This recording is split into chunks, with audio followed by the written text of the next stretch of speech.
Hello everyone, welcome back to my channel. आज की अपनी इस वीडियो में मैं दो बहुत ही पॉजिटिव रिस्पांस आप लोगों से शेयर कर रही हूँ, जो कि जिनको स्लिप डिस्क थी, जिनका रिकवरी हुआ है, उनका शेयर करूँगी। साथ ही कमर दर्द, स्लिप डिस्क से रिलेटेड जो आप लोगों ने सवाल पूछे हैं वो भी लूँगी। तो चलिए आज की वीडियो स्टार्ट करते हैं। सबसे पहला जो है, ये मसरूर आलम करके आईडी है इंस्टाग्राम पे, और इन्होंने मुझसे पहले भी बात की है। तो अभी रिसेंटली इनका मुझे जो मैसेज आया है वो मैं आप लोगों के साथ शेयर कर रही हूँ। एक बात बता दूँ कि इनको 15 साल पुरानी तकलीफ़ थी, जो कि ये खुद लिख रहे हैं। मैं स्क्रीनशॉट आपके साथ शेयर कर रही हूँ, आप भी देखिए। ये लिखते हैं कि आपका बहुत बहुत शुक्रिया, यू मोस्ट वेलकम। और इन्होंने लिखा है कि आपने जो दवा बताई मैंने वो यूज़ की, उसे लिया, ठीक है। मतलब जो यूनानी मेडिसिन मैंने ली थी वो इन्होंने ली हैं। और इन्होंने कहा है कि लेप भी यूज़ किया, और जो तेल आपने बताया था वो भी यूज़ कर रही हूँ। इन्होंने आगे लिखा है, पहले से ज़्यादा मुझे रिलीफ मिल गया है। जब जब मैं आप लोगों के साथ कोई चीज़ शेयर करती हूँ तो जो भी मेरे पास होता है मैं सब बताती हूँ आपको, है ना। लेकिन कभी कभी ऐसा होता है कि पीछे के मैसेजेस नहीं शो होते हैं, तो जो रिसेंट होते हैं मैं वही दिखाती हूँ। यहाँ पे इन्होंने लिखा है कि मेरी 15 साल की चोट लगता है अब ठीक हो रही है, मैंने तो उम्मीद ही छोड़ दी थी। बहुत अच्छी बात है कि किसी को आराम आ रहा है, किसी को रिलीफ आ रहा है। और जो चीज़ें मैंने की हैं वो एज़ इट इज़ फॉलो कर रहे हैं। मैं जानती हूँ कि जब कोई पेशेंट्स बात करते हैं मुझसे तो एक वो नाउम्मीद होते हैं, क्योंकि वो ऑलरेडी इतना कुछ कर चुके हैं अपने लाइफ में। और ये हमारी मतलब एक विडंबना भी है कि हम लोगों को इस तकलीफ़ की जानकारी बहुत ही कम होती है, और बहुत हम इसे लाइटली भी ले लेते हैं, क्योंकि हर हर बंदा जो मिलने आता है वो भी अपनी अलग सलाह दे के जाता है, आप जानते हैं, है ना। तो ऐसे में जब किसी को उम्मीद ही ना रहे और फिर ऊपर वाला कुछ कर्म इस तरह से कर दे कि आराम आना स्टार्ट हो जाए, चाहे वो छोटी छोटी चीज़ों को करके, जैसे मैं एक एग्जांपल हूँ आपके सामने। और मैं यहाँ पे सिर्फ ये चाहती हूँ कि पेशेंट को रिलीफ मिले, ठीक है। तो जो मुझे पता है, जो मैंने सीखा, जो मैंने जाना है इस तकलीफ़ में, वो मैं बताती रहती हूँ, हर पेशेंट को बताती हूँ, चाहे कोई पर्सनली बात कर रहा हो तब भी बताती हूँ। तो उसे अप्लाई करके देखना चाहिए, और अगर रिलीफ मिलता है तो उसे कंटिन्यू रखना चाहिए। और मेडिसिन का जहाँ तक ताल्लुक़ है, जो आपको मेडिसिन जिससे भी आपको रिलीफ मिले सब ट्राई करने चाहिए। मैं हमेशा बोलती हूँ, नाउम्मीदी कुफ्र होती है, उम्मीद हमेशा रखनी चाहिए। आपको एक जगह से एक चीज़ से रिलीफ नहीं आता है तो दूसरी चीज़ आपको ज़रूर ट्राई करनी चाहिए। और अगर उससे रिलीफ ना मिले, 1-2 महीने बिल्कुल करके देखें, अगर ज़रा सा भी फ़र्क नहीं दिखता है तो दूसरी और चीज़ कोई ट्राई करें। डॉक्टर या हकीम जो बताते हैं उसे बिल्कुल उसी तरह फॉलो करिए, ठीक है। और जो मैंने बताए हैं एक छोटी छोटी लाइफस्टाइल प्रिकॉशंस, वो भी आप ज़रूर करिए, आपको उसका अंदाज़ा हो जाएगा कि उससे कितना रिलीफ मिलता है, ठीक है। तो ये था इनका एक्सपीरियंस। अब मैं आपसे नेक्स्ट शेयर कर रही हूँ। एक और ऐसा ही बहुत ही अच्छा कमेंट मुझे मिला है, और ये मोहम्मद नाम से आईडी है इंस्टा पे। और इन्होंने लिखा है कि इन्होंने अपनी जो तकलीफ़ थी वो जो पहले का था वो तो मैं नहीं बता रही हूँ आपको, लेकिन अभी जो रिसेंट इनका मैसेज है वो दिखा रही हूँ। इन्होंने लिखा है, थैंक यू सो मच दीदी, मेरे दर्द बिल्कुल 50% कम हुआ है, लेग्स में दर्द नहीं है लेकिन बैक पेन है, और बल्ज 80% कम हो गया है, थैंक यू। देखिए 50% 80% जो भी हो, बस मैं आप लोगों को इतना कहना चाहती हूँ कि जब आपको किसी भी चीज़ से रिलीफ आ रहा है तो सब्र के साथ धीरे धीरे आगे बढ़िए। अपने आप को जल्दीबाजी में या किसी ने कुछ और बता दिया तो उसे, जो ट्रीटमेंट में रिलीफ आया है उसे छोड़ के कहीं और मत भागे। थोड़ा रुक के चलना है, एकदम से ये आराम नहीं आता है इस तकलीफ़ में। और सबसे बड़ी जो तकलीफ़ वाली बात है वो ये है कि अगर आपको जितना भी रिलीफ आया है और आपने कोई मिस्टेक कर दी, जैसे कि आप आगे झुक गए, या आपने कोई वज़न उठा लिया, या आप नीचे बैठ गए हो, तो फिर वो जो तकलीफ़ है वो वापस से भयानक तौर पे वापस आती है, दर्द आता है बहुत तेज़। तो ऐसे में फिर बंदा जो है वो जिसको रिलीफ आया था वो एकदम होपलेस हो जाता है ना। तो इसीलिए इत्मीनान के साथ आगे बढ़िए, अपना पूरा ख्याल रखिए, अपनी रीढ़ की हड्डी का ख्याल रखिए। मेरा मानना यह है कि अगर रीढ़ की हड्डी मजबूत है तो ये सारा जग, ये सारी दुनिया, इसकी हर चीज़ आपके लिए है। अगर आपकी रीढ़ की हड्डी ही मजबूत नहीं रही है, वो काम की नहीं है आपके लिए और वो तकलीफ़ का बाइस बन गई है, तकलीफ़ का कारण बन गई है, तो समझ लीजिए कि आपको पहले अपनी रीढ़ की हड्डी को ठीक करना है, ठीक है। और ये हर वो बंदा जानता है मैं क्या कह रही हूँ जो इस तकलीफ़ में है। यकीन मानिए कि बहुत से लोग हैं जो बहुत डिप्रेस्ड हो जाते हैं, वो सोचते हैं उनके साथ ही कुछ ऐसा हो रहा है, लेकिन ये तकलीफ़ अभी, जब से मैं इस तकलीफ़ में हूँ, मैंने बहुत सारे पेशेंट देखे हैं, ठीक है। बस ये है कि ये दर्द कुछ सोचने नहीं देता है। तो कोई जब आके ये कह दे कि हाँ मैं भी ठीक हो रहा हूँ या मुझे आराम आ रहा है और मैं ये करके ठीक हुआ हूँ, तो उससे दूसरों को हिम्मत मिल जाती है। मुझे बहुत सारे कमेंट आते हैं कि दीदी आपकी जो वीडियो है वो हमें मोटिवेट करती है, और इसीलिए मैं ये वीडियोस बनाती भी हूँ कि किसी को और अच्छा फील हो जाए और किसी को ये उम्मीद रहे कि हाँ ये बंदे को भी आया है आराम तो मुझे भी आएगा। और ये एक तिनके का सहारा समझिए मेरी तरफ से तो मुझे तो यही लगता है। बाकी ऊपर वाला करने वाला है, वो बहुत मेहरबान है, जिसने भी अगर हमें इस सिचुएशन में डाला है तो वो यकीनन उससे निकालेगा भी। बस आपके हौसले की आजमाइश है, अपने हौसले को मजबूत रखिएगा, अपना बहुत सारा ध्यान रखिए और अपने एक्सपीरियंस शेयर करते रहिए। और जिन्होंने एक्सपीरियंस शेयर किया है उनको बहुत बहुत थैंक यू, क्योंकि आप किसी के लिए एक उम्मीद की किरण बन सकते हैं, किसी को थोड़ी सी उम्मीद दे सकते हैं, और ये बहुत बड़ा सवाब का काम है। तो चलिए आज की वीडियो के जो क्वेश्चन आंसर हैं अब मैं बोलूँगी, तो देखते हैं पहला सवाल किसका है। ये पहला सवाल है प्रिंस कुमार का, जिन्होंने लिखा है मैम मुझे 5 महीने से डिस्क प्रॉब्लम है, मैं कितना रेस्ट करूं? आपको कोई ये कह दे कि आप 2 महीने तक लेटे ही रहो, आपको उठना नहीं है, या 4 महीने तक लेटे रहो, आपको उठना ही नहीं है, तो क्या आप उठोगे नहीं? और रेस्ट का तो आप डॉक्टर से बिल्कुल पूछ लीजिए, क्योंकि मैंने रेस्ट किया था पर मुझे तो कोई बेनिफिट नहीं हुआ है। हाँ, प्रिकॉशंस के साथ आपको जितना रेस्ट मिलता है उतना लीजिए, आप मेडिसिन ट्रीटमेंट अपना कंप्लीट लीजिए, और मतलब कुछ भी घर से बाहर मत निकलिए। अगर आप ये करते हैं, ज़्यादा देर बैठना और ज़्यादा देर खड़े होना भी अवॉइड करिए, मतलब 15-20 मिनट से ज़्यादा नहीं, कोई वॉक नहीं, तो वो रेस्ट में ही आएगा। अगर आप अपने फुल्ली ट्रीटमेंट के साथ रेस्ट करते हैं तो आपको उसका रिज़ल्ट बहुत अच्छा मिलेगा।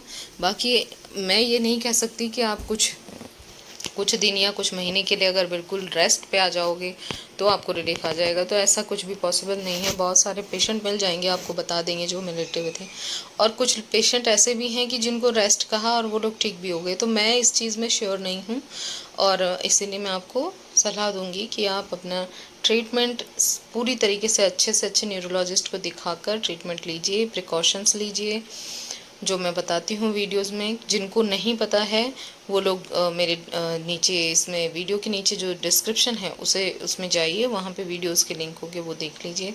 अदरवाइज़ डॉक्टर से पूछिए कि क्या नहीं करना है और क्या आप कर सकते हैं, ठीक है, तो वो भी करिए, और उसके बाद आपको इस चीज़ का बेनिफिट ज़रूर मिलेगा, है ना। लेकिन अगर आप सिर्फ रेस्ट पे हैं, क्योंकि कुछ पेशेंट हैं जो ये कहते हैं कि हमने कोई मेडिसिन ही नहीं ली और हम सिर्फ रेस्ट कर रहे हैं, या हम एक आधी एक्सरसाइज कर रहे हैं और वो सोच रहे हैं कि उसी से रिलीफ आ जाएगा, तो ऐसा मुझे नहीं लगता है। तो आप, आई होप आप समझ गए कि सिर्फ रेस्ट से नहीं होगा, अपना प्रॉपर ट्रीटमेंट भी साथ में लीजिए, ठीक है। अगला सवाल कृष्णा सहारन जी का है, जिन्होंने पूछा है कि आपने जो हल्दी वाला लेप बताया था वो कितने दिनों तक लगाना है और कितने दिनों में उससे आराम मिलता है। तो देखिए, अगर आपको सूजन है तो आप सूजन की जगह पे वो लेप लगाइए, अगर आपको बहुत ज़्यादा दर्द है तो उसमें भी वो रिलीफ देगा, और कंटिन्यू लगा सकते हैं तो कंटिन्यू लगाइए। लेकिन उस लेप का मैं एक चीज़ बता देती हूँ, वो काफ़ी गर्म होता है, ठीक है, तो अब उसे ठंडा करके ही लगाना है, पहली बात, क्योंकि गर्मियों का सीज़न है। दूसरा, उसको आप अगर लगातार 1 महीने तक लगा लेते हैं, उसके बाद वो मेरे हिसाब से खुजली जैसा वहाँ पे होने लग जाता है। तो फिर उसके बाद आप डे बाय डे मतलब एक दिन छोड़ के लगाइए, जैसा भी आपको पॉसिबल हो वो आप लगा सकते हैं। मैंने तो मेरे ख्याल से 2 महीने लगाया था वो लेप, और उसके बाद मुझे खुजली स्टार्ट हो गई थी तो मैं उसे लगा ही नहीं पाती थी, मेरी स्किन बहुत ही सेंसिटिव हो गई थी। तो वो आप देखिए, आप किसी हकीम से कंसल्ट करके भी आप उसे यूज़ कर सकते हो, ठीक है। और ये सिर्फ एक ही चीज़ के बारे में मत सोचिएगा कि मैं सिर्फ एक ही चीज़ करने से मुझे रिलीफ आ जाएगा अगर डिस्क की तकलीफ़ है। मैं फिर से बता रही हूँ कि आपका ट्रीटमेंट यानी कि आपकी मेडिसिन, आपका प्रिकॉशंस, खाने का भी और फिज़िकल भी, फिज़िकल मोस्ट इम्पॉर्टेंट है, उसमें कोई ढील होनी नहीं चाहिए। और तीसरा मसाज और सिकाई, और फिर आप लेप का इस्तेमाल भी कर सकते हो, ठीक है। तो आप ये सब चीज़ें करिएगा, ठीक है। एक ही चीज़ के ऊपर डिपेंड होके मत बैठिएगा, फिर आप कहेंगे कि रिलीफ नहीं आ रहा है करके, है ना। प्रिकॉशंस तो बिल्कुल नहीं छोड़ना है, चाहे आप कोई भी ट्रीटमेंट लीजिए। अगला सवाल कुमी कुमार जी का है, जिन्होंने पूछा है कि मुझे कमर में बहुत दर्द होता है, मैं छत्तीसगढ़ से हूँ, उपाय बताएं। देखिए, अगर आपको कमर में बहुत तेज़ दर्द हो रहा है तो इधर उधर ना भटकें। ये मेरा खुद का एक्सपीरियंस है, क्योंकि मैंने कई डॉक्टर्स दिखाया और इस दौरान और तकलीफ़ में चली गई। तो बेहतर ट्रीटमेंट के लिए आपको सबसे पहले अपने नज़दीक के सबसे अच्छे न्यूरोलॉजिस्ट या न्यूरोसर्जन से मिलकर जल्द से जल्द कंसल्ट करना चाहिए। साथ ही जो उपाय बता रही हूँ, एक तो आपको आगे झुकना बंद करना है, आपको सीढ़ियाँ अवॉइड करनी हैं, आपको कुर्सी के अलावा कहीं और नहीं बैठना है, टेक लगा कर बैठना है, और वज़न तो बिल्कुल नहीं उठाना है। बच्चे को भी मत उठाइए, छोटे बच्चे को भी, ठीक है। क्योंकि हम सोचते हैं ना कि बच्चे को उठाने से क्या होगा, तो वो भी नहीं करना है, आपने ध्यान दीजिएगा। क्योंकि एक तो सबसे पहले आपकी बीमारी की जड़ जो है वो न्यूरोसर्जन ही बता पाएंगे। दूसरा, अगर आपको डिस्क की वजह से ये दर्द हो रहा है तो आपको वो आगे बढ़ेगा नहीं, जो मैंने कहा है उसे अगर आप करते हैं। हाँ, टू व्हीलर भी आपको यूज़ नहीं करनी है, यानी बाइक पे या एक्टिवा पे सफ़र नहीं करना है। तो अगर आप जाते हो तो ऑटो से, रिक्शे से या फिर बस से जाइए, और उसमें भी ड्राइवर के पास की सीट को चूज़ करिए, उसी के पास बैठिए ताकि आपको कम से कम उछाल लगे, ठीक है। आई होप आप समझ गए होंगे। अगर कुछ नहीं समझ पा रहे हैं और आपको प्रॉपर मुझसे बात ही करनी है तो इंस्टाग्राम पर मैसेज करें मुझे, मेरी आईडी आपको डिस्क्रिप्शन में मिल जाएगी, ओके। अगला सवाल मेघ सिंह तोमर का है, और इनका कहना है कि L4 L5 में डिस्क बल्ज है, डिस्क थिकनेस 15 mm थी, मुझे 1 साल हो गया है, बैक पेन में पेन होता था एंड अब 1 मंथ से दोनों लेग में पेन स्टार्ट हो गया है। मैंने कोई मेडिसिन नहीं ली है, एक्सरसाइज पर डे करता हूँ, कोई आराम नहीं है, कौन सी मेडिसिन लूँ, और मेरी एज 19 ईयर्स, ओके। तो मेघ सिंह जी, आपने मेडिसिन क्यों नहीं ली है? जब आपको L4 L5 में डिस्क बल्ज बताया होगा तो किसने बताया है? आप न्यूरोलॉजिस्ट या न्यूरोसर्जन से इमीडिएट मिलिए, अपनी प्रॉपर मेडिसिन जो आपको डॉक्टर देते हैं वो लीजिए, और साथ में जो प्रिकॉशंस मैं वीडियोस में बताती हूँ वो करिए। आगे झुकना, नीचे बैठना, वज़न उठाना बिल्कुल बंद, सीढ़ी बाइक बिल्कुल बंद, और खाने में चावल आलू खट्टी चीज़ें, ठंडी चीज़ें ये बिल्कुल बंद, ठीक है। फ्राइड चीज़ें बंद, ये सब बंद करिए। और अपने इसके अलावा मसाज का ऑयल बना के मसाज और सिकाई कर सकते हैं, या फिज़ियोथेरेपी जो आपको मुनासिब लगे आप कर सकते हैं। उसके साथ में एक्सरसाइज वही करें जिससे आपको रिलीफ मिलता है, जिससे दर्द बढ़ता है वो ना करें, ठीक है। तो प्रॉपर ट्रीटमेंट स्टार्ट करिए। 19 ईयर ओल्ड हैं, बहुत जल्दी रिकवरी भी हो जाएगी। दोनों पैरों में जब दर्द आता है तो इसका मतलब है कि डिस्क में प्रेशर जो आ रहा था नसों के ऊपर वो अभी थोड़ा बढ़ा है, लेकिन घबराने वाली बात नहीं है। अपने ट्रीटमेंट को सीरियसली लीजिए, अपने आप को ठीक करने पे पहले फोकस करिए, घबराने की बात बिल्कुल नहीं है। मैं बार बार कहती हूँ कि आपको समझदारी से काम लेना है, खुद को मतलब इस सिचुएशन में मत डालिए कि आप परेशान होकर आप डिप्रेशन में हो जाएं, वो नहीं करना है। प्रॉपर तरीका मैंने आपको बताया है कि शुरुआत जो है न्यूरो से करनी है। वो आपकी MRI करेंगे, वजह बताएंगे कि आपको क्या हो रहा है, किस वजह से आपको दर्द आ रहा है ना। और प्रिकॉशंस मैं बता ही चुकी हूँ, डॉक्टर भी आपको कंफर्म करेंगे, आप उनसे अच्छे से कंसल्ट करके अपना ट्रीटमेंट स्टार्ट करो, ठीक है। ये अगला सवाल है मोहित कुमार जी का, जिन्होंने कहा है फिजियोथेरेपी करवाने जाओ तो डॉक्टर आगे झुकने को कहते हैं, पता नहीं क्यों। देखिए मोहित जी, यहाँ पे मैं आपको अपना एक्सपीरियंस शेयर करती हूँ। जिनसे मैंने फिजियो ली थी स्टार्टिंग में, तो उन्होंने मुझे कुछ एक्सरसाइजेस बताई थी, और वो कुछ अल्ट्रासाउंड जैसी जो थेरेपी होती है ना, जिससे कमर पे सिकाई करते हैं, तो वो उन्होंने की थी मुझे। बाकी उन्होंने मुझे, जब मुझे रिलीफ नहीं आया और दर्द बढ़ता रहा, क्योंकि मैं तो जॉब भी कंटिन्यू किए हुए थी और बाकी के सारे काम भी कर रही थी, मतलब पूरे दिन मैं सिर्फ भाग दौड़ कर रही थी उस वक्त, और ठीक होने के लिए कर रही थी, तो मुझे रिलीफ नहीं आ रहा था। तो उन्होंने भी मुझे कहा कि आप ना आगे की तरफ झुक के देखो। उन्होंने मुझे एक एक्सरसाइज बताई जिसमें आगे झुक के एक पैर को पंजे तक पकड़ना था, फिर सीधे होना था। उन्होंने कहा ये करके देखो, शायद तुम्हें आराम मिलेगा। और यकीन मानिए मुझे आराम नहीं मिला, मुझे बहुत बहुत तकलीफ़ बढ़ गई थी मेरी, ठीक है। तो हर एक बंदा इतना एक्सपर्ट नहीं होता है, वो भी हमारे जैसे बंदे हैं, कुछ लोगों को ज़्यादा टाइम हुआ भी नहीं होता है फिजियोथेरेपी कराते हुए, तो किसी एक्सपीरियंस्ड बंदे से ही करवाएं। मुझे नहीं पता वो झुकने के लिए क्यों कह रहे हैं, पर झुकना पॉसिबल नहीं है इस तकलीफ़ में, झुकना तो चाहिए ही नहीं। अगर आपको ये डिस्क की तकलीफ़ है तो आपकी प्रॉब्लम बढ़ जाएगी, मैं यही मान के चल रही हूँ, क्योंकि मेरी बहुत बढ़ गई थी, ठीक है। और दूसरा उन्होंने कहा कि ट्रैक्शन देने से भी डिस्क सेट होती है। ट्रैक्शन दिया तो टेल बोन से पेन आना स्टार्ट हो गया था, ये मेरे साथ हो चुका है। मैं नहीं कहती कि सब ऐसा करते हैं, पर जो एक्सपीरियंस्ड नहीं है उनको शायद अभी इतना नॉलेज ना हो, तो इस वजह से भी होता होगा। इसलिए ज़रा सोच समझ के ही अपना ध्यान रखें, और जो एक्सपीरियंस्ड डॉक्टर या फिजियोथेरेपिस्ट हैं उनसे फिजियोथेरेपी लें। आगे तो मत झुकिए, मेरी तो यही सलाह है आपको। मैं जो तेल आपको बताती हूँ मसाज और सिकाई के लिए, वो उसमें मैं बोलती हूँ कि मैंने जो यूज़ किया है वो कश्मीरी लहसुन या गठिया लहसुन के नाम से जिसको हम जानते हैं, कोई गांठ लहसुन भी उसको बोलता है। पंसारी की दुकान पे वो मिल जाती है। पंसारी की दुकान यानी जहाँ पे यूनानी मेडिसिन मिलती हैं वहाँ पे, और आयुर्वेदिक मेडिसिन भी होती है उनके पास, ठीक है, वहाँ पे ये मिलता है।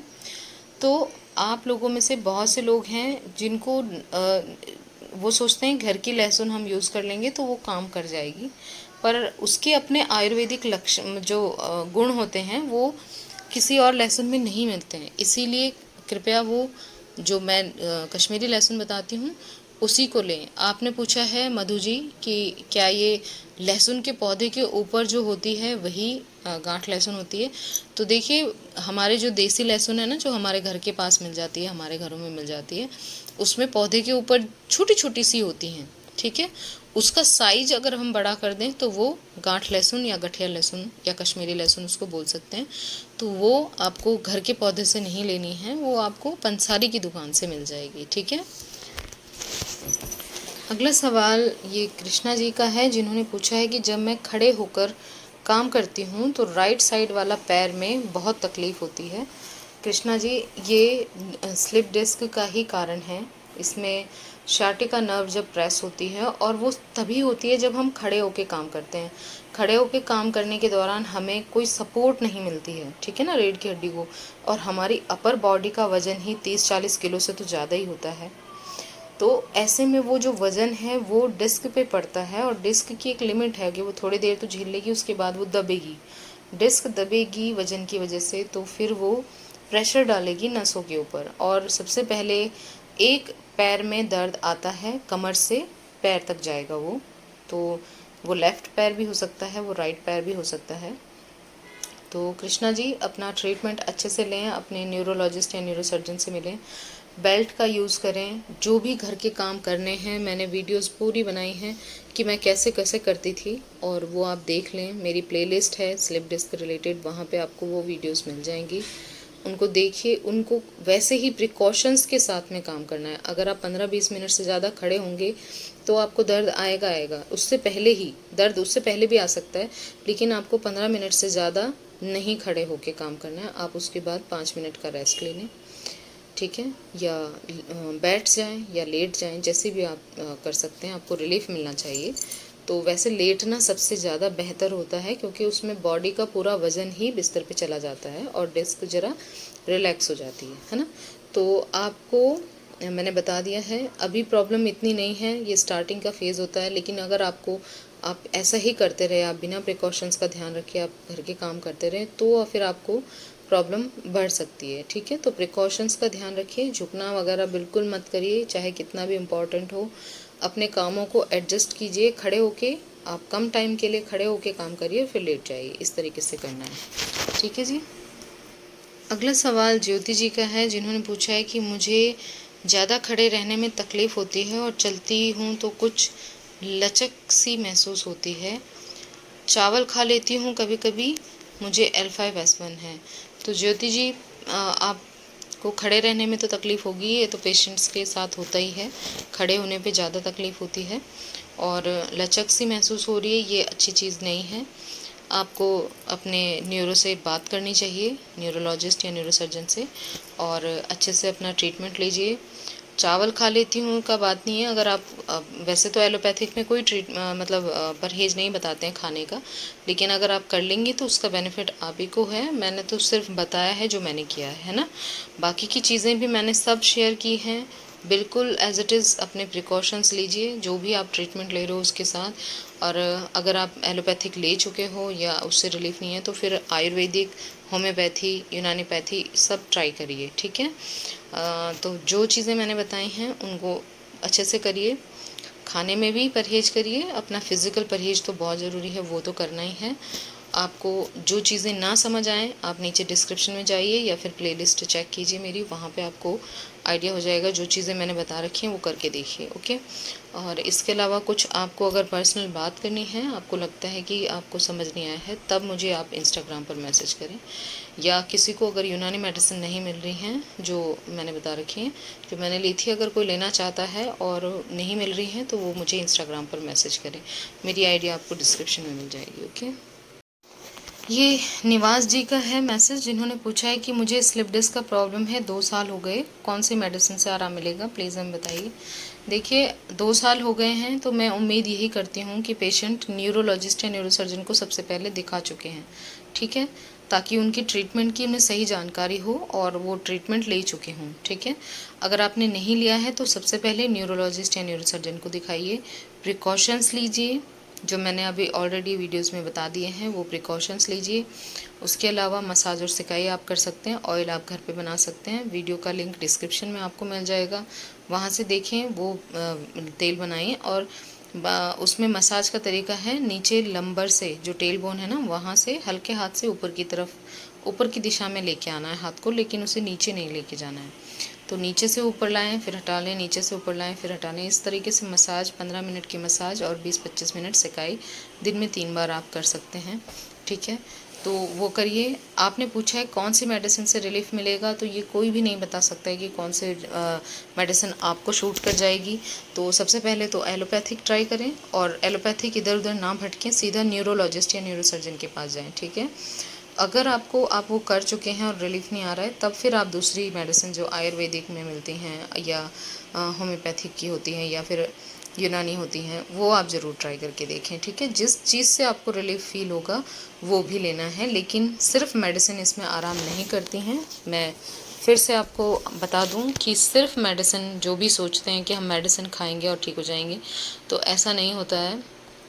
कोई अगर एक आध लकी पर्सन हुआ तो मैं कह नहीं सकती, लेकिन आपको इसके साथ आपको प्रिकॉशंस का ध्यान रखना है। मसाज और सिकाई या फिजियो लेनी है, कोई एक्सरसाइज करता है उससे भी उसको रिलीफ मिलता है, तो वो चीज़ें मिल के करेंगे तो ही रिलीफ मिलेगा। लेकिन उस रिलीफ को कंटिन्यू लेके जाना है तो फिर आपने प्रिकॉशंस पे भी ध्यान रखना है, वो गलती नहीं करनी है, प्रिकॉशंस नहीं ख़राब करना है। ठीक है, अगला सवाल ये शाहाना अहमद जी का है, जिन्होंने कहा है कि उन्होंने वीडियो देखी है मेरी और मैं भी आपकी तरह स्लिप डिस्क से बहुत परेशान हूँ, चलना फिरना सब मुश्किल है, क्योंकि मैं भी एक टीचर हूँ, प्लीज़ आप मुझे यूनानी दवाएं बताएं, बड़ी मेहरबानी होगी। देखिए, मैंने मेडिसिन ली है वो तो मैंने ऑलरेडी शेयर की हैं, वीडियो का लिंक आपको डिस्क्रिप्शन में मिल जाएगा। लेकिन शाहाना जी, आपको प्रिकॉशंस के साथ मेडिसिन कंटिन्यू करनी है, और हो सके तो आप किसी अच्छे हड्डी वाले हकीम से कंसल्ट करके आप मेडिसिन ले सकती हैं, या फिर आप मुझे इंस्टाग्राम पर मैसेज करिए, मैं आपके जो हेल्प हो सकती है मैं करूँगी, आपको बता दूँगी।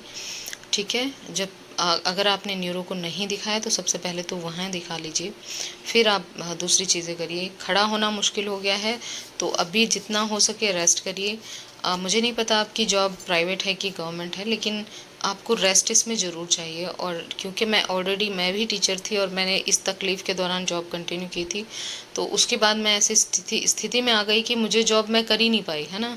तो मैं बिस्तर पे ही आ गई। तो इसलिए मैं कहती हूँ कि मुझे उस वक्त नहीं पता था कि क्या करना है और क्या नहीं करना है, लेकिन अब मैं ऑलरेडी बता चुकी हूँ। वीडियो में भी मैंने अभी जो प्रिकॉशंस लिए हैं वो बताए हैं, लाइफस्टाइल भी बताई है। कुछ छोटी छोटी चीज़ें हैं चेंज करनी है, जैसे बिस्तर रुई का रखिए, उसमें तकिया मत लगाइए जब आप सीधा लेटते हैं। जब आप उठते हैं तो करवट के बल उठिए, करवट लेफ़्ट साइड लीजिए और दोनों हाथों को रखिए, हाथों पे जोर डाल के आपको उठना है। आपने चप्पल बड़ी सॉफ्ट चप्पल पहनी है घर में चलने फिरने के लिए, एड़ियों से भी प्रेशर जाता है, उससे आप बचेंगे। आप नहाने के लिए एक फिट का स्टूल यूज़ कीजिए। अपने बालों को पीछे की तरफ धोइए, आगे सिर झुका के नहीं धोना है। इसी तरीके से जब आप करवट के बल लेटते हैं वक्त आप करवट के बल तकिया लगा सकते हैं, सीधे में तो लगाना नहीं है, ठीक है। सीढ़ियाँ बिल्कुल अवॉइड करिए, चढ़ना उतरना वो बहुत ख़राब करती हैं। फिर आपने टू व्हीलर को बिल्कुल स्किप करना है, बिल्कुल छोड़ देना है। टू व्हीलर पे ना बैठ के जाना है ना चलाना है, ठीक है। तो ये चीज़ें हैं, कुछ करके देखिए। और दवाएं मैंने बताई रखी हैं, आपकी इच्छा है, आप जो मुनासिब समझे वो कर सकते हैं। बाकी इंस्टाग्राम पर मुझसे बात कर सकते हैं आप, मुझे मैसेज करिए, वहाँ पे मेरी आईडी आपको डिस्क्रिप्शन में मिल जाएगी, ठीक है जी। तो बस आज के लिए इतना ही। उम्मीद यही करती हूँ कि सब जल्द से जल्द स्वस्थ हों, सब सेहतमंद हों और एक दूसरे की हेल्प ज़रूर करें। अगर कोई ऐसा पेशेंट है जो कि इस तकलीफ़ में है, उस तक वीडियो को ज़रूर शेयर करिएगा। अपना बहुत सारा ख्याल रखिए। मिलते हैं नेक्स्ट वीडियो में।